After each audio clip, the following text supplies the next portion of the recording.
Hai semuanya, kamu pasti pernah dengar orang bilang begini, kalau dia kerja keras, pasti udah kaya dari dulu. Atau versi lainnya, yang penting rajin, rezeki pasti ngikut. Dan biasanya kalimat itu diucapkan sambil menunjuk seseorang yang hidupnya pas-pasan, bahkan miskin, seolah-olah semua itu salah dia. Padahal, kalau kita lihat lebih dekat nggak sesederhana itu. Aku pernah ngobrol sama tukang parkir yang udah kerja dari jam 7 pagi sampai hampir jam 10 malam. Setiap hari. Hujan, panas, gak pernah absen. Tapi kalau kamu lihat isi dompetnya, gak akan lebih dari 50.000 rupiah di akhir hari. Bukan karena dia gak kerja keras. Tapi sistem hidupnya memang kayak ngelawan arus. Kerja banting tulang, tapi tetap susah napas. Dan ironisnya, orang-orang di luar cuma bisa menilai dari hasil, bukan proses. Miskin itu bukan cuma tentang jumlah uang yang ada di rekening. Miskin itu bisa soal kesempatan, soal jaringan, soal pendidikan, soal keberuntungan, dan kadang soal start line yang dari awal memang udah gak adil. Kamu gak bisa nyuruh orang lari maraton kalau mereka bahkan gak punya sepatu buat mulai. Tapi kenapa ya di masyarakat kita, kata malas tuh kayak jadi label universal buat semua orang yang hidupnya belum berhasil? Apakah karena kita udah kebiasaan ngelihat kemiskinan sebagai akibat dari pilihan pribadi, bukan sebagai hasil dari struktur sosial yang timpang? Coba bayangkan seseorang yang hidup di daerah yang akses transportasi umumnya jelek, sekolah bagus jauh, koneksi internet terbatas, dan pekerjaan layak nyaris nggak ada. Terus dia bangun pagi, kerja kasar, pulang malam, tetap miskin. Lalu datanglah orang kota dengan hidup serba nyaman bilang, dia miskin karena dia nggak berusaha. Waduh, itu kayak nyalahin orang yang kehujanan karena dia nggak bawa payung. Padahal kamu tahu sendiri dia nggak mampu beli payung. Aku ingat banget cerita salah satu temanku, ibunya kerja jadi buruh cuci dari muda. Bangun jam 4 pagi, berangkat ke rumah orang, nyuci, ngepel, gosok baju, pulang sore, terus masih masak dan ngurus anak. Hidup mereka tetap pas-pasan. Tapi apa ibunya malas? Jelas nggak? Yang lebih menyakitkan, kadang orang-orang di sekitar mereka malah berkata, makanya sekolah yang bener, jangan kayak ibu kamu. Seolah-olah hidup ibunya itu aib. Padahal, kalau bukan karena ibu itu, anak-anaknya mungkin nggak bisa sekolah. Orang miskin sering banget terjebak di lingkaran setan. Gaji kecil, biaya hidup besar. Kalau ada yang sakit, harus pinjam uang. Kalau anak butuh sekolah, harus mengorbankan makan. Mereka hidup dari hari ke hari. Nggak punya ruang buat mikir jangka panjang. Boro-boro investasi. Nabung aja susah. Dan inilah kenapa seringkali orang miskin kelihatan nggak mikirin masa depan. Karena mereka hidupnya diatur sama urgensi, bukan visi. Kamu gak bisa mikir 5 tahun ke depan kalau hari ini kamu belum makan. Itu kenyataan. Satu hal lagi yang sering dilupakan. Kemiskinan bikin stres. Tekanan hidup itu bukan hal remeh.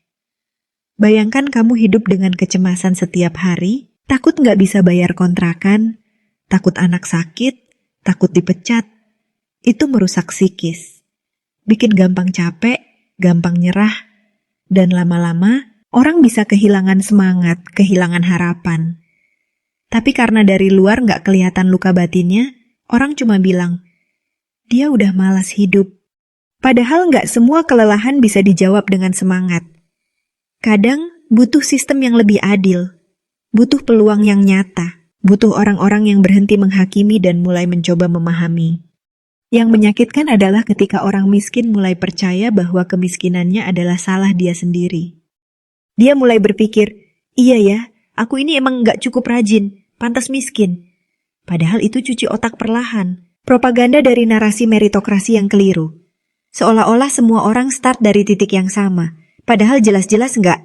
Dan yang lebih menyedihkan lagi, kadang narasi ini dijual oleh motivator sukses yang lupa asal-usulnya. Yang cuma jualan kata-kata kayak, aku juga dari bawah kok, kamu aja yang nyerah duluan makanya masih miskin. Padahal, dari bawahnya dia tuh mungkin masih di atas dibanding orang lain yang nggak punya akses sama sekali.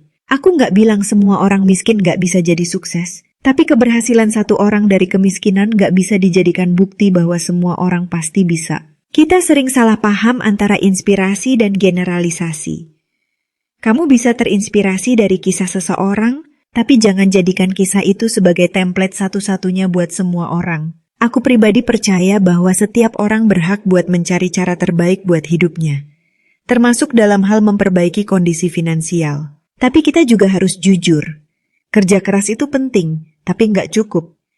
Harus ada pengetahuan, akses, jaringan, dan kadang ya, keberuntungan. Buat kamu yang lagi merasa capek banget ngejar hidup, mungkin ini saatnya kamu kasih jeda.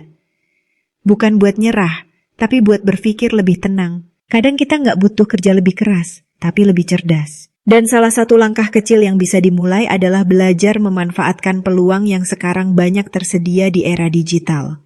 Aku tahu, nggak semua orang punya modal besar buat mulai usaha. Tapi kalau kamu punya HP dan koneksi internet, sebenarnya ada banyak peluang yang bisa dijelajahi. Salah satunya lewat program affiliate. Kamu bisa bantu promosiin produk orang lain, dapat komisi dari setiap penjualan. Nggak harus keluar rumah, nggak butuh stok barang, dan fleksibel waktunya. Tapi balik lagi, ini bukan solusi instan. Affiliate itu butuh usaha, belajar, dan konsistensi. Tapi setidaknya ini bisa jadi langkah pertama buat keluar dari zona stagnan. Karena kadang bukan soal siapa yang paling kuat, tapi siapa yang bisa terus jalan walau pelan. Nah, jadi kita harus berhenti menyalahkan orang miskin karena miskin. Kita harus mulai bedakan mana yang malas beneran, dan mana yang sudah lelah sampai nggak bisa ngomong. Karena nggak semua perjuangan itu kelihatan, dan nggak semua hasil mencerminkan usaha yang dilakukan. Kalau kamu punya teman yang hidupnya kelihatan gitu-gitu aja, jangan langsung menilai. Mungkin dia lagi berusaha sekuat tenaga biar bisa tetap bertahan.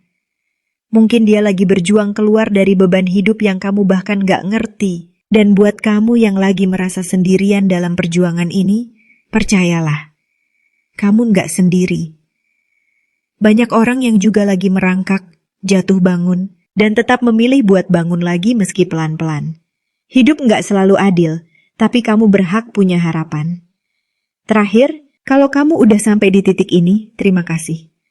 Mungkin kamu bukan orang yang sedang miskin, tapi kamu mau memahami. Dan itu langkah kecil yang penting buat bikin dunia ini lebih baik.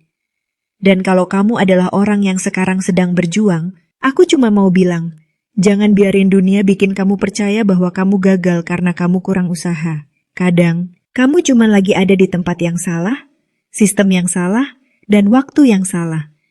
Tapi bukan berarti kamu salah. Sampai ketemu di titik terang nanti ya. Nggak masalah pelan asal jangan berhenti. Semoga video ini ngasih insight baru dan bermanfaat. See you di next video.